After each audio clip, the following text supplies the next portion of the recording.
Hello, good morning. An inquest into the death of former Middlesbrough coach Gordon McQueen is due to conclude today. The murder investigations continuing on North Tyneside following the death of a woman in her 40s. Living standards in northeast towns and cities have grown less than half as fast as the UK average since 2013. Hospices in our region are to receive a share of £3.3 million of funding. The government Teesside's oldest church is being saved from closure thanks to a local partnership. And 300 school children in Newcastle will hear from survivors of the Holocaust and other genocides at an event later. To sport now, on a disappointing weekend for Newcastle United. They lost 2-0. Time now to take a look at the weather with Emma. You have a lovely day. Maybe take a brolly. See you soon. Hello, good morning. The northeast is bracing for wet and windy weather as Storm Chandra arrives in the region. A 19-year-old man is due in court this morning, charged with manslaughter following the death of a woman in North Shield. The daughter of a footballer who developed a brain injury, which a coroner says was likely caused by heading the ball, says she hopes his legacy will be more than what he achieved on the pitch. Labour's Police and Crime Commissioner for Durham, Joy Allen's calling for the public to get a say on police reorganisation. Teachers and youth workers have been learning how to tackle racism as the part of the We Are Middlesbrough post-riot recovery work. A North Yorkshire woman who was told she would never walk again hopes to defy the odds with a charity challenge. And a Bronze Age settlement's been uncovered in Northumberland National Park. Well, it is chilly out there this morning, definitely wrap up warm. Let's take a look at the forecast with Ross. See you soon. Hello, good morning. An army officer has died following an incident during live firing training at the Otterburn Ranges in Northumberland.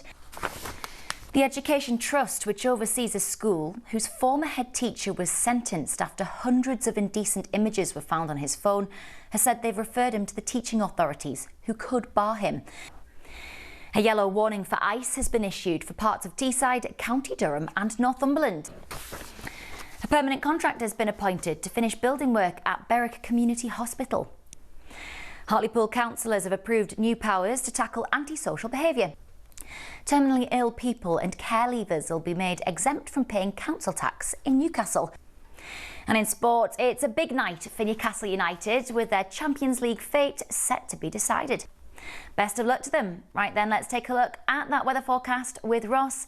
Wrap up warm and I'll see you again soon. Bye for now. Hello, good morning. Homes across the region will see a 6% rise in their water bills. The campaigners fighting plans to drill for gas near Scarborough fear it could trigger earth tremors if given the go-ahead. A charge on nightlife venues in Newcastle could be cut according to council bosses.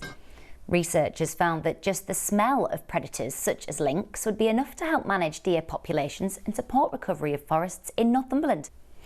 £500,000 of further funding will go towards redeveloping Sunderland Museum and Winter Garden. Newcastle will have to play an extra game in the Champions League to get through to the last 16. And Bin Diesel, Trash Gordon and Obi-Wan Binobi are just some of the lorries on the bin rounds across South Tyneside. Right then, let's check the weather next with Tori. You have a lovely day. I'll see you soon.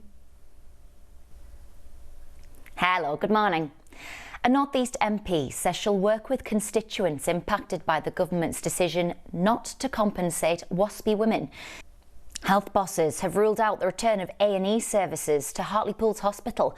The High Street Bank Santander has announced plans to close 3 branches in our region as part of a nationwide overhaul. South Tyneside Council's proposing to increase council tax by 4.95%. To sport now, and Sunderland boxer Josh Kelly faces the biggest fight of his career this weekend. And a family-run fish and chip shop in South Shields is marking 100 years. Right then, let's take a look at the weather next with Tori. Have a good one.